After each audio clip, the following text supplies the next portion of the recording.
A budget only works if it updates itself. Here is one you build in 5 minutes, in any spreadsheet.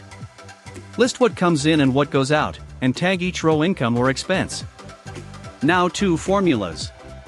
Income equals SUMIF, the type column, income, the amounts.